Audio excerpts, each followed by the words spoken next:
빌립보서 4장 4절에서 9절까지를 함께 보겠습니다.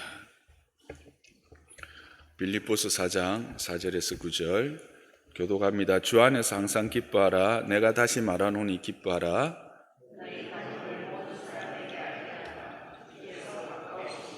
아무것도 염려하지 말고 다만 모든 일에 기도와 간구로 너희 구할 것을 감사함으로 하나님께 아뢰라.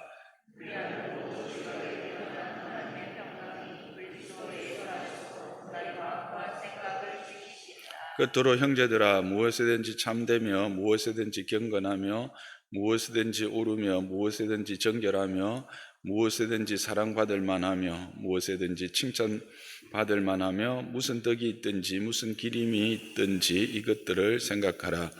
너희는 내게 배우고 받고 듣고 본 바를 행하라. 그리하면 평강의 하나님이 너희와 함께 계시리라. 아멘.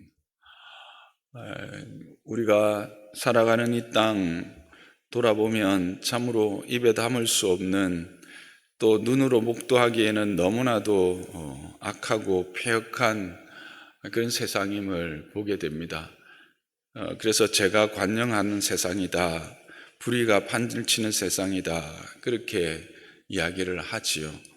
그렇다면 이와 같은 세상에서 하나님의 백성, 그의 자녀들은 어떻게 이 땅을 살아가야 하는가, 그리고 어떻게 그런 삶을, 하나님이 원하시는 삶을, 성경이 우리에게 이야기해 주고 있는 삶을 살 수 있을까 하는 질문을 하고 있습니다. 그 부분에 대해서 오늘 말씀은 우리는 이 땅을 살아갈 때 항상 기뻐하라, 기뻐하는 자라, 기쁨을 누리며 살아라, 기뻐하며 살아라 라고 말합니다. 그것도 한 번도 아니고 다시 말하노니 강조해서 이야기합니다. 기뻐하라라고 합니다. 그리고 이어서 한 걸음 더 나가서 너희 관용을 모든 사람에게 알게 하라고 합니다.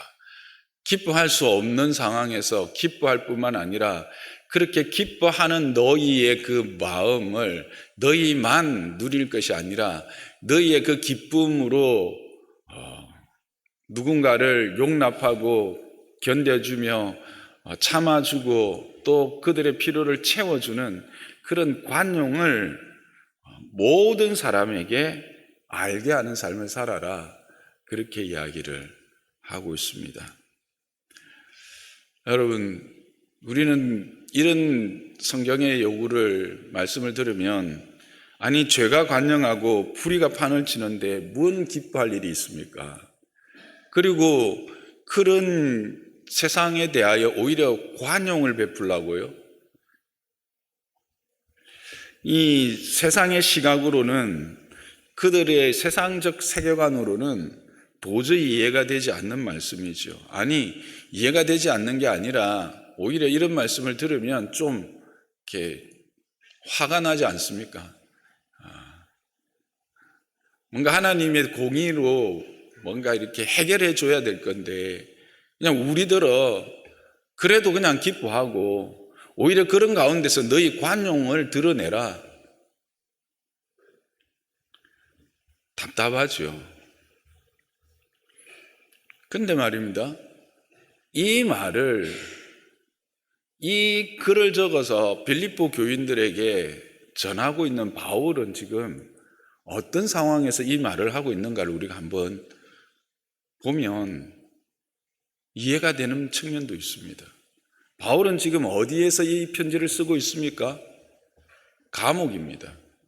그것도 어떤 감옥입니까? 로마의 감옥입니다. 여러분 혹시 배너라고 하는 영화를 보신 적이 있습니까? 뭐 요즘 젊은 여기는 일부에는 다 보셨겠다.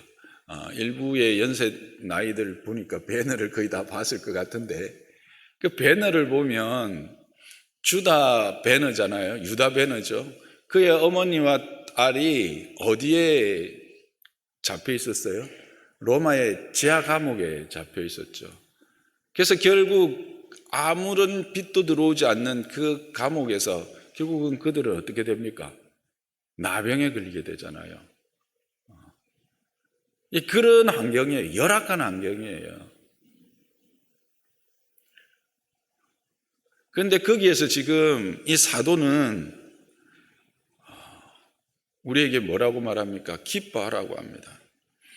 그리고 한 걸음 더 나아가 그 기쁨으로 말미암는 이 관용하는, 용납하는 마음, 품어주는 마음, 그 마음을 모든 사람이 알게 하라는 겁니다.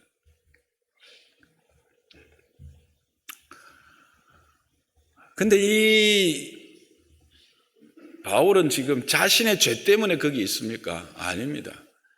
억울한 하나님의 일을 했음에도 불구하고 오히려 이런 불의함 앞에 놓여 있는데 그가 우리에게 기쁨을 이야기하고 있다는 겁니다. 관용을 요구하고 있다는 것이죠. 그렇다면 우리는 여기서 이제 먼저 또 이 바울에게 질문하게 되죠. 바울은 어떻게 해서, 당신은 어떻게 해서 그렇게 말할 수 있고 정말 그렇게 살 수 있었는가 하는 겁니다. 그 비밀은 뭡니까? 주 안에서입니다. 이 주 안에서라고 하는 이 명제는 바울의 서신, 바울의 신앙을, 아니 이 모든 믿음의 사람들의 신앙을 관통하는 핵심 명제이죠. 주 안에서. 그는 주 안에 있었기 때문에 자신이 기뻐했고 또 그렇게 불의함 가운데 고통하는 자들에게 기뻐하라고 말하고 오히려 그 상황에서 관용하라고 말할 수 있었던 것입니다. 이것을 통해서 우리는 확인하는 게 뭡니까? 그리스도 안에 있으면 누구나 이와 같은 삶을 살 수가 있다라고 하는 가능성을 우리는 보게 되는 것이죠. 그리스도 안에 있다라는 말은 뭡니까? 지난주에 우리가 살펴본 대로 그리스도와 하나가 되어지는 것입니다. 그의 소망이 나의 소망이 되고 그의 비전이 나의 비전이 되고 그의 기쁨 또한 나의 기쁨이 되는 것이죠. 하나님의 눈으로, 하나님의 시각으로 세상을 보는 겁니다. 이 부분에 대해서 우리 부목사님 한 분이 이런 이야기를 했어요. 그냥 눈으로 이렇게 보면 어떻게 해요? 잘 보이는데 그 앞에 주먹으로 딱 보면 이 앞에 뭐밖에 안 보여요? 주먹밖에 안 보여요. 그러니까 어떤 시선으로, 어떤 시각으로 보느냐는 거예요.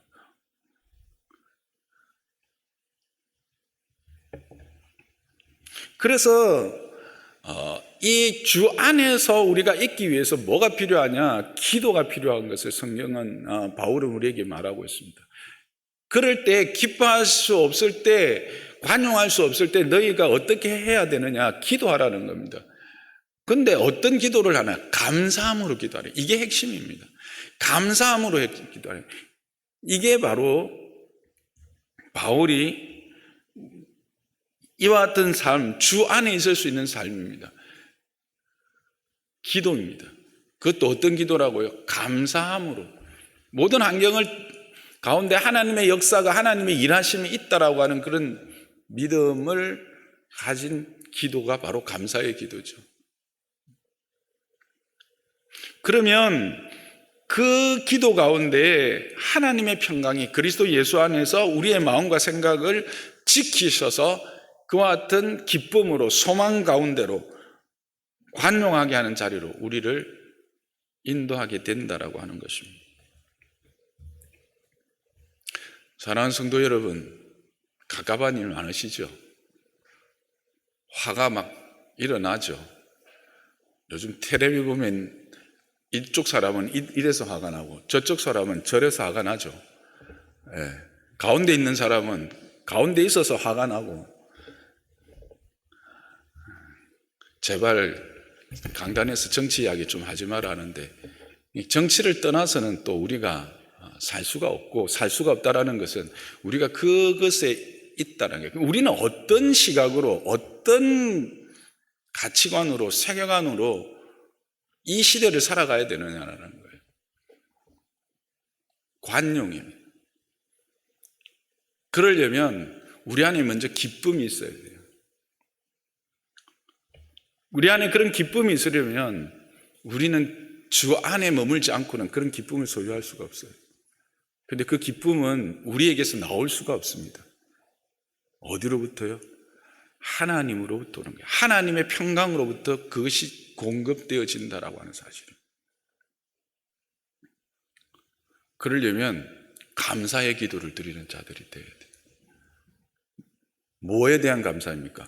하나님이 일하신다라고 하는 감사입니다. 그래서 한 걸음 더 나가서 바울은 8절을 통해서 이렇게 요구합니다. 끝으로 형제들아, 무엇이든지 참되며 무엇이든지 경건하며 무엇이든지 옳으며 무엇이든지 정결하며 무엇이든지 사랑받을 만하며 무엇이든지 칭찬받을 만하며 무슨 덕이 있든지 무슨 기림이 있든지 이것들을 생각하라. 한두 가지에서 참고 경건하고 옳으며 정결하고 사랑받을 만하면서 칭찬받는 그런 자가 되는 게 아니라 무엇이든지는 모든 것에서입니다. 모든 면에서 참되고 경건하고 옳으며 정결하고 사랑받을 만하고 칭찬받는 자가 되라는 것입니다. 이 얼마나 아름다운 삶입니까? 저와 여러분이 이런 삶이 되기를 주님의 이름 축복합니다. 이런 삶은 참으로 하나님의 그리스도의 편지가 되고 그리스도의 향기가 되는 것입니다. 그러면 궁극적으로 왜 우리는 이런 삶을 살아야 하는가라고 다시 물을 수 있습니다. 그것은 주께서 가까우시기 때문이다. 오늘 본문을 통해서 바울은 이야기하고 있습니다.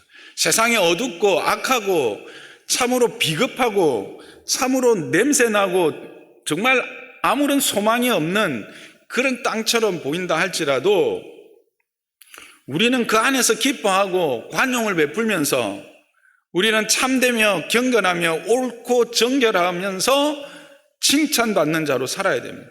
사랑받는 자로 살아야 됩니다. 왜 그렇습니까? 주께서 가까우시기 때문에 그렇습니다.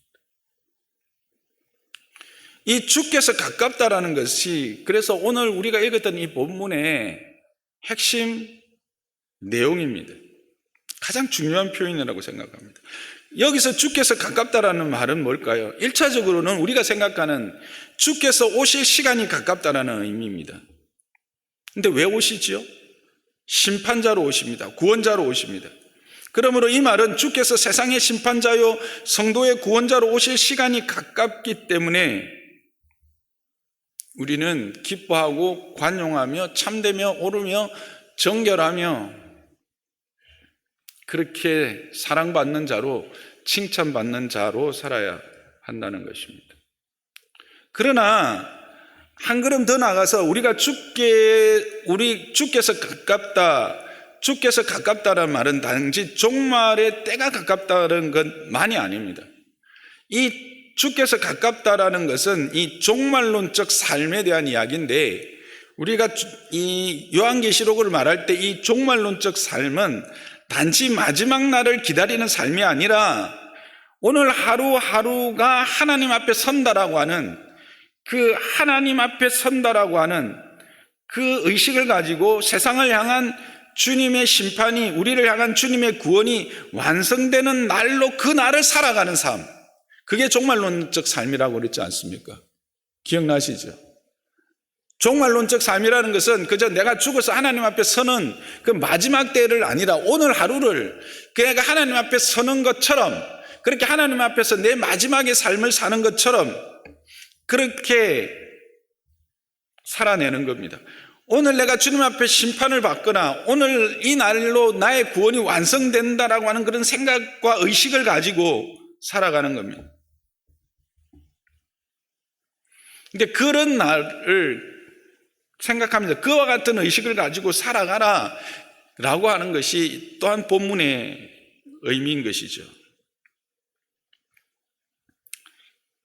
우리는 주님께서 이루실 심판과 구원이 먼 훗날의 일로 보이지만 그 심판과 구원의 역사와 현실 속에서 하나님이 그 목적을 향하여 하루하루 인도하고 계신다, 일하고 계신다라고 하는 의식을 가지고 사는 것을 말하는 것입니다.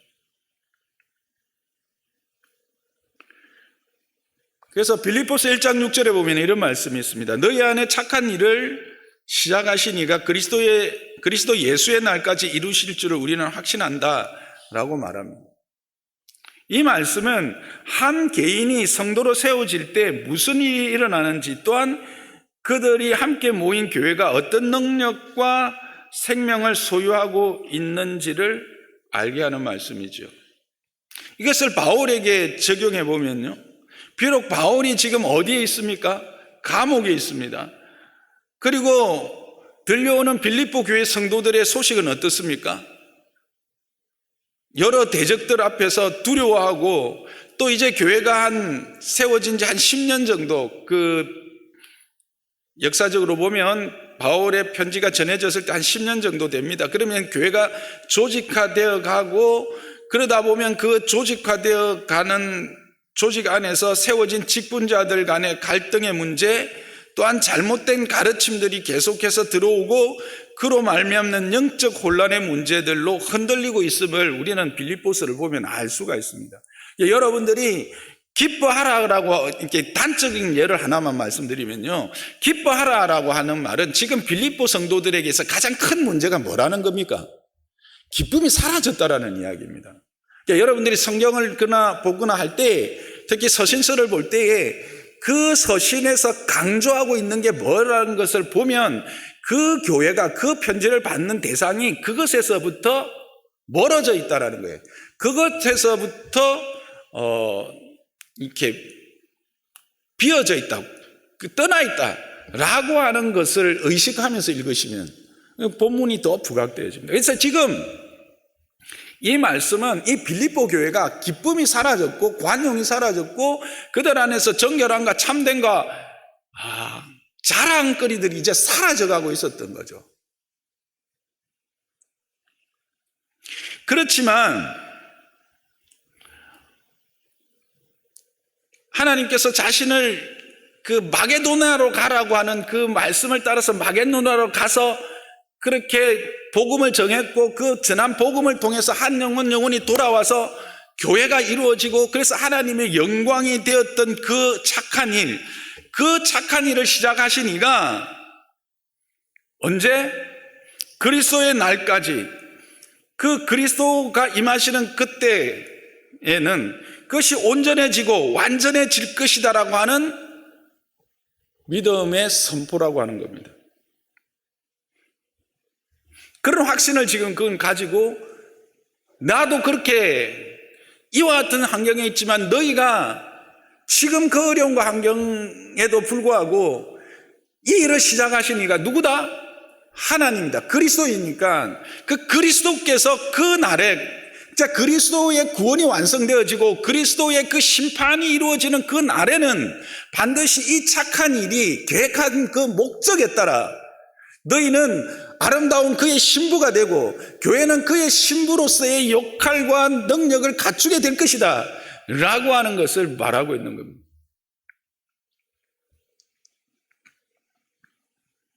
그렇습니다. 지금 바울 사도는 자신의 환경이나 동력의 대상인 빌립보 교회의 사정으로 인해서 낭망하지 않는다. 이유는 이 일을 시작하신 이가 하나님이기 때문이다. 그 말을 지금 1장 6절에서 하고 있는 겁니다. 그는 확신했습니다. 하나님의 성품, 그 하나님의 성품, 그의 신실하심, 그의 성실하심이 그의 열심히 이 일을 완성할 것이다 라는 것이죠. 그것 때문에, 그의 오래 참으심 때문에, 우리를 향한 그의 사랑 때문에 그 시작하신 선한 일은, 착한 일은 완성될 것이다라는 겁니다. 따라서 1장 6절에서 그리스도 예수의 날은 단지 재림의 날, 심판의 날만을 의미하는 것이 아니고 오히려 하나님이 목정하신 일을 완성하시며 성취하는 날이라고 볼 수가 있는 겁니다. 하나님이 그 교회를 통해서, 그 성도를 통해서 계획하시고 준비하신 그 선하고 착한 일들이 완성될 날을 생각하면서 지금 너희도 보여지는, 지금 경험하는 그 상황 때문에 슬퍼하며 괴로워하고 고민하고 아파하지 말고 그리스도의 시각으로 주님 안에서 주님이 주시는 그 소망과 주님이 주시는 그 궁극적 승리를 기억하면서 그 만들어질 너희들의 성장된 성숙된 모습을 기억하면서 기뻐하라는 거예요. 그래서 그 기쁨이 있으면 견뎌져 준다는 겁니다. 참아져 준다는 겁니다. 그게 뭡니까? 관용인 거죠. 그래서 이 주께서 가깝다라는 말씀에서 우리가 확인하는 이 시간이라는 요소, 이 시간이라는 요소는 그냥 우리가 무심히 흘러보내는 그런 하루하루가 아니라는 겁니다. 어떤 역사의 어떤 권력에 의해서 조작되거나 결정되어지는 것이 아니라는 겁니다. 우리가 왜 절망하고 왜 우리가 낙심하게 됩니까? 이 시간이 그저 무가치하게 흘러가는 것 같고, 이 시간에 이루어지는 어떤 역사라는 것이 어떤 집단이나 어떤 개인에 의해서 결정되어지고 그것들이 만들어질 것이다라고 하는 것 때문에 우리가 힘들지 않습니까? 근데 그게 아니라는 겁니다. 오히려 그런 하루하루는 우리를 위해서 또는 하나님의 역사를 위해서 준비하고 하나님이 목적하신 것을 이루어가는 일하시는 공간이고 무대다라는 겁니다. 뭐가? 시간이라는 것이.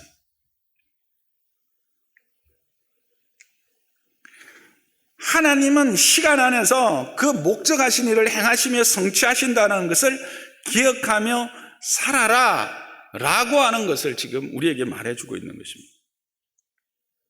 그래서 이것을 기억하며 인식하는 사람은 결코 절망하지 않습니다. 환경에 지배되지 않습니다.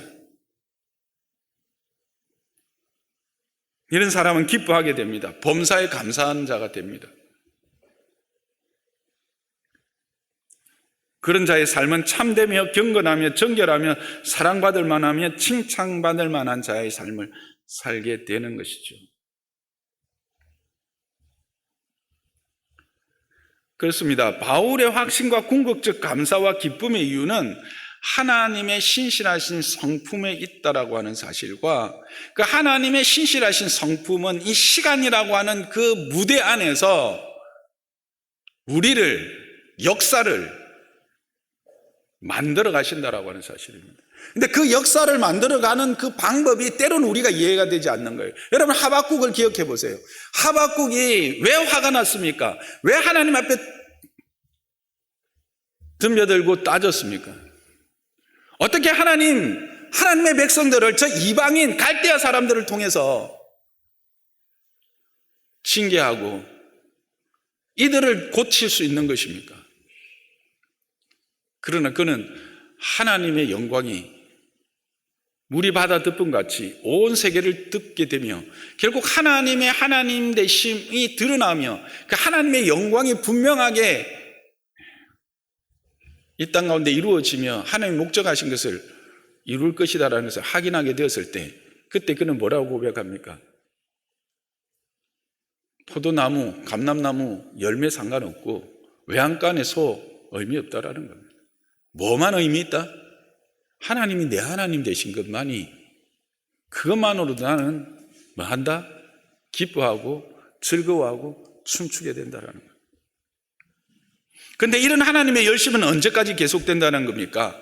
바로 그리스도의 날, 주께서 오시는 날까지 계속된다는 겁니다. 이것은 중의적 의미죠. 1차적으로는 내 삶에 하나님의 날은 있습니다. 개인적 심판의 날이 있습니다. 개인적 이 땅을 떠나는 날이죠. 하나님 앞에 서는 날입니다. 그리고 전 우주적 그리스도의 날입니다. 주께서 재림하시는 날입니다. 그날까지 이 일은 우리를 향하신 하나님의 선하신 일하심의 일은 우리를 향한 그 하나님의 처음 계획하셨던 그 계획에 따라 시작하셨던 그 선하신 일은 그때까지 계속되어지고 결국에는 완성되어진다라고 하는 것입니다. 그래서 그 그리스도의 날을 맞이하기에 그의 심판 앞에 서서도 결코 두려워하거나 부끄럽지 않은 자로 우리를 세우시고 우리를 자라게 하시고 그렇게 우리로 하여금 관용하며 착한 일에 참여하는 자가 되게 하신다는 겁니다.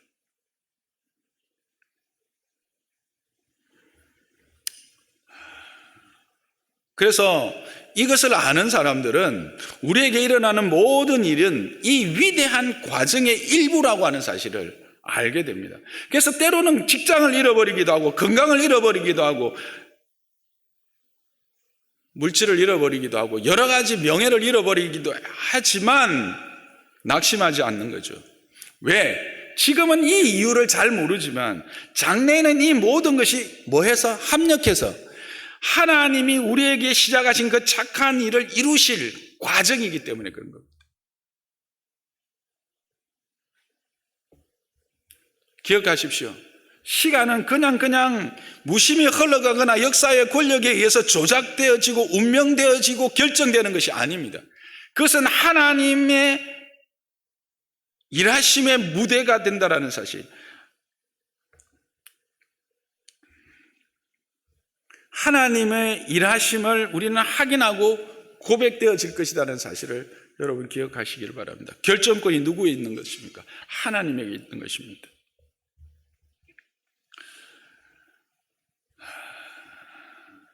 그래서 그러면 우리는 어떻게 하냐?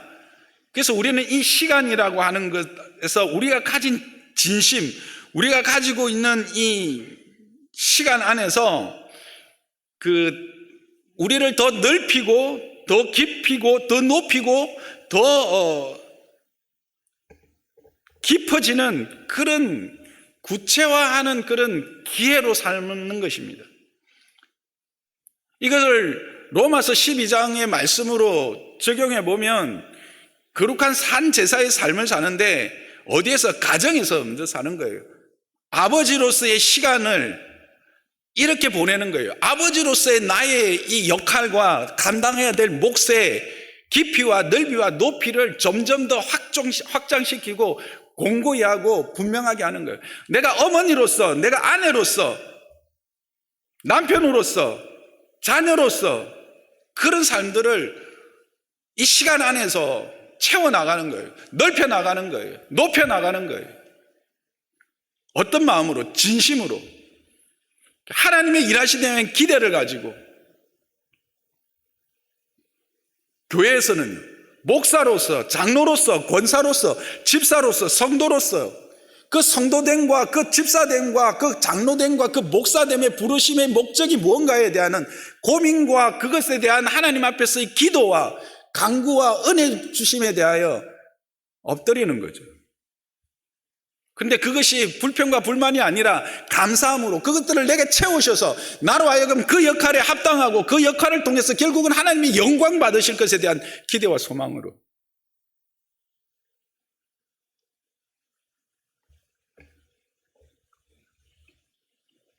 그것이 바로 그 날이 가까웠기 때문에 우리가 행해야 되는, 기뻐해야 되고 관용을 베풀어야 된다는 것입니다. 마라톤을 잘 아시죠? 42.195km.